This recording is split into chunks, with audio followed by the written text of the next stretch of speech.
बिस्मिल्लाहिर्रहमानिर्रहीम। आपको मैंने बताया था ना, पहले भी तफसील से मैंने बताया था, अब आपको आराम से बताता हूँ। भारतीय रफ़ाइल की दुम मिल गई है, दुम। मानसून के आगे तो कोई नहीं टिक सकता। ये बरसता है तो अपने सामने आने वाली हर शय को, हर रुकावट को अपने साथ बहा के ले जाता है। भारत ने ऑपरेशन सिंदूर के नाम पे झूठ का एक महल तामीर किया। झूठ के उस महल की बुनियाद पहलगाम वाक़ये पे रखी गई। आम तौर पे लोग जब नई इमारत की तामीर शुरू करते हैं तो उसकी बुनियादों में काले बकरे का खून डालते हैं। लेकिन भारत ने अपने इस झूठ के महल की बुनियादों में 26 मासूम सयाहों का खून दे दिया। कुदरत खुदा की देखी है कि झूठ का ये महल 3 महीने भी नहीं निकाल सका और पहले ही मानसून में धड़ाम से जमीन बोस हो गया। भारत की लोकसभा में आज मानसून सेशन जारी है और भारत के अपने मुंतखब नुमाइंदे ऑपरेशन सिंदूर की बखिया उधेड़ रहे हैं। शिकस्त की एक एक बंदा कालक जो है एक दूसरे के मुंह पे मलने की कोशिश कर रहा है। लोकसभा में जारी इन मानसून सेशन ने भारत को नंगा करके रख दिया और इसका असल मकरू चेहरा दुनिया के सामने बेनकाब कर दिया। भारत पिछले 3 महीने से ऑपरेशन सिंदूर में होने वाले नुकसान का एतराफ तो नहीं कर रहा था, अपने तैयारों के मलबे और एयर डिफेंस सिस्टम की तबाही पर पर्दे डाल रहा था, हत्ता कि अपने पायलट्स और फौजियों की लाशें तक छुपा रहा था। लेकिन अब भारत के तबाह होने वाले राफेल तैयारे में से एक और तैयारे की दुम मिल गई है। यह तैयारा लोकसभा के जिस रुकन के हलके में गिरा था वो खुद मौके पे गया और अपने तबाहशुदा तैयारे के मलबे की तस्वीरें बनाकर ले आया। कल उसने वो तस्वीरें लोकसभा में लहरा कर पूरे इंडिया को बताया कि लो ये पड़ा है हमारा राफेल।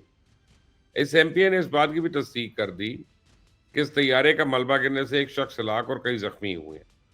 सुने जरा भारत का एक एमपी कैसे भारत की शर्मनाक शिकस्त का प्रचार कर रहा है। आपका एक विमान, लड़ाकू विमान जिसका नाम रिफाल है, मैं उसकी फोटो लेकर आया हूं। उसका टेल गिरा और मैं वहां पर गया, उसके ऊपर लिखा था BS-001 और नीचे ये BS-001 आपका रफाल एयरक्राफ्ट गिरा पहले दिन, जिसमें गिरने पर एक व्यक्ति की मौत हुई और 9 लोग जख्मी हुए। ये मीडिया में आया, एसएमओ ने बताया और आपके आदरणीय भारती जी, एयर मार्शल भारती, उन्होंने भी ये माना, लेकिन उन्होंने कहा ये अनआइडेंटिफाइड एयरक्राफ्ट है। एक एयरक्राफ्ट गिरता है लेकिन आपने उसको अनआइडेंटिफाइड एयरक्राफ्ट का नाम देके आपने देश की जनता को मूर्ख बनाने का काम किया।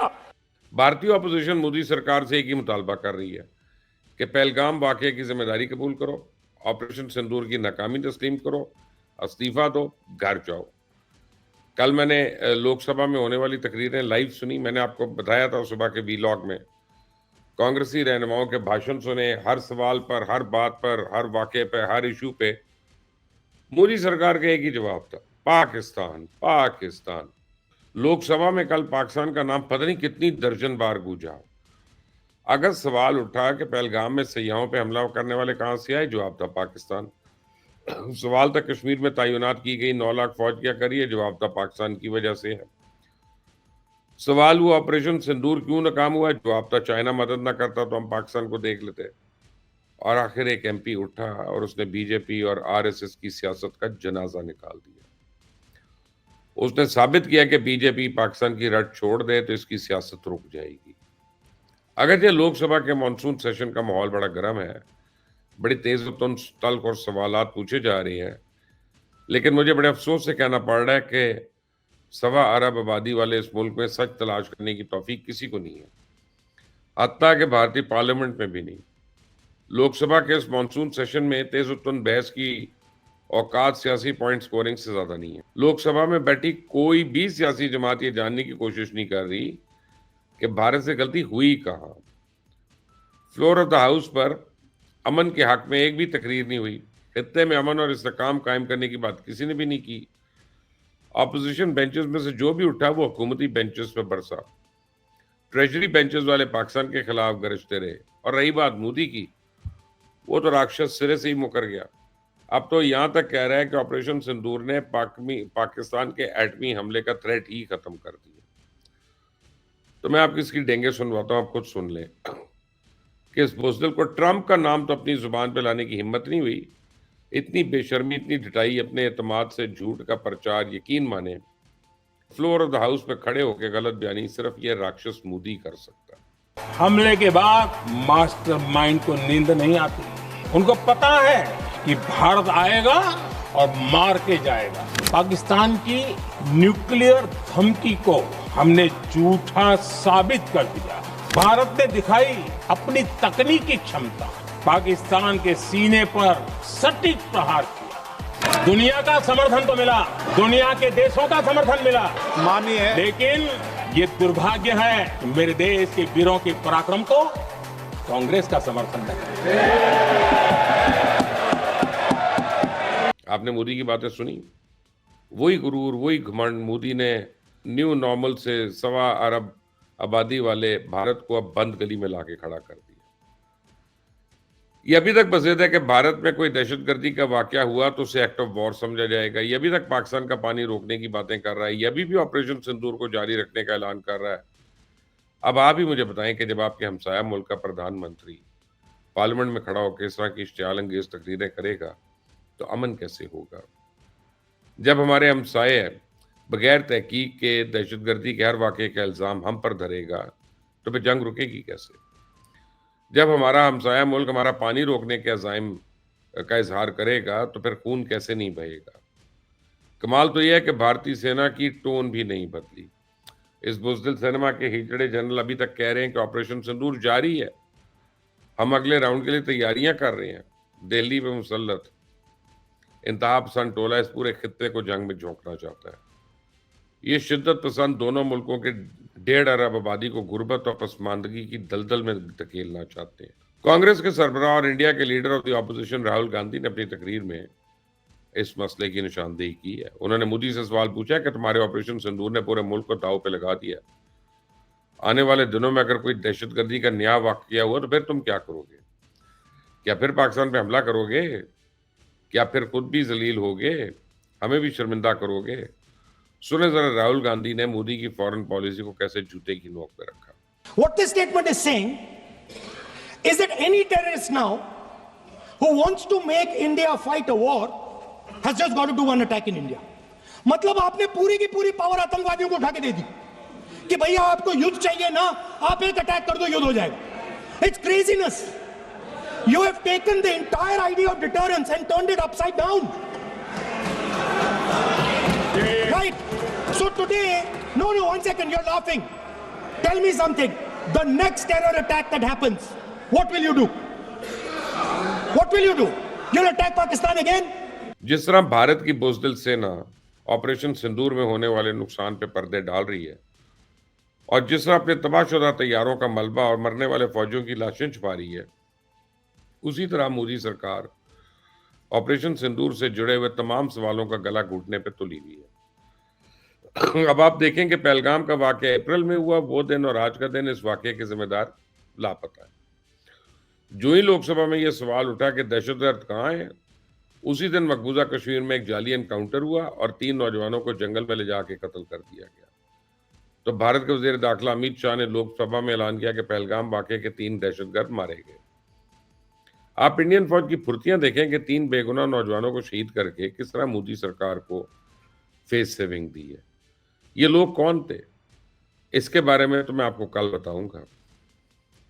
पहले मैं आपको क्लिप सुनवाता हूं और आप देखें कि लोकसभा के अरकान ने भी मोदी के इस फॉल्स फ्लैग ऑपरेशन पे एतबार नहीं किया, उसको ड्रामा करार दिया। सुने क्या कहते हैं।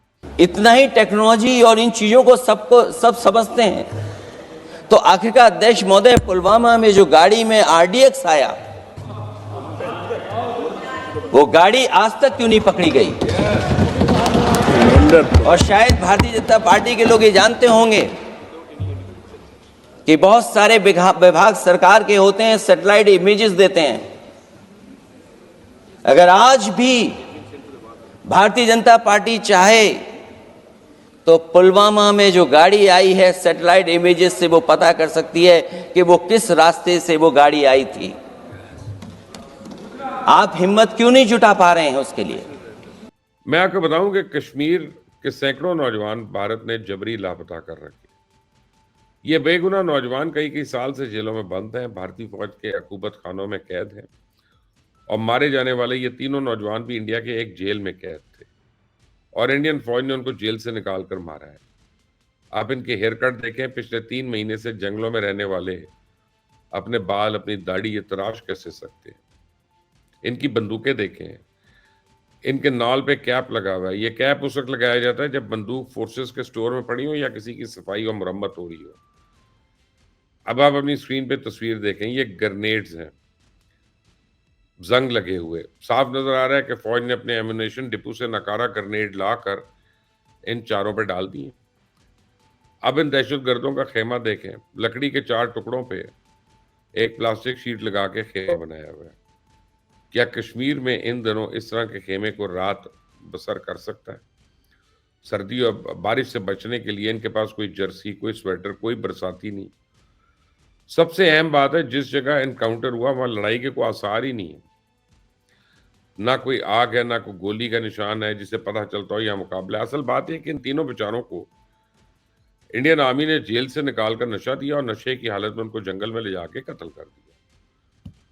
तो मकबूजा कश्मीर से एक एमपी ने भारतीय फौज के जुल्म की दास्तान लोकसभा में सुनाई। आप भी सुन लें कि भारतीय सेना वहां के लोगों की जिंदगी किस तरह जीवन कर रही है। और ब्लास्ट किया जाए, 12 घरों का ब्लास्ट किया गया, 2000 से ज्यादा जवान हमारे बंद हैं।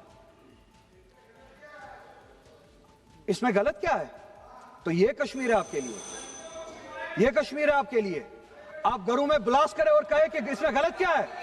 आप बेगुनाहों को बंद करें और ये कहे कि इसमें गलत क्या है? तो ये है आपकी हकीकत, ये है आपकी हकीकत, ये है आपकी हकीकत। तो यही चाह रहा दुनिया को दिखाए, यही चाह रहा तो दुनिया को दिखाए। तो ये ढोंग क्यों है यहाँ से? ये जमहूरियत का ढोंग क्यों है? सुना आपने? ये है दुनिया की सबसे बड़ी जमहूरियत का असल चेहरा।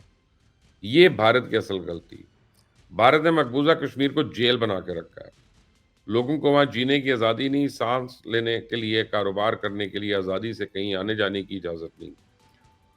तो भारतीय फौज मकबूजा कश्मीर में किसी भी शहरी के घर को ये कह के मस्मार कर देती हैं कि यहाँ दहशतगर्द छुपे हुए थे। मकबूजा कश्मीर में किसी की जान महफूज नहीं है, इज्जत महफूज नहीं है, घर बार ज़मीन जायदाद कुछ महफूज नहीं है। कश्मीरी अवाम मुकम्मल तौर पर काबिज फौज के रहम करम पे है। बहरहाल मुझे तो अल्लाह पे भरोसा है कि वो दिन आएगा इंशाअल्लाह जब मकबूजा जम्मू और कश्मीर भारत के नाजायज तसल्लुत से आज़ाद होगा इंशाअल्लाह। और वो दिन ज़रा दूर नहीं है। पाकिस्तान ने सलामती काउंसिल से मकबूजा कश्मीर की आज़ादी के लिए मौसर इक़दाम का मुतालबा तो कर दिया। अब देखें आगे क्या होता है। इस चैनल को सब्सक्राइब करें, बेल आइकॉन को प्रेस करें। अंटिल द नेक्स्ट टाइम, अल्लाह हाफिज़।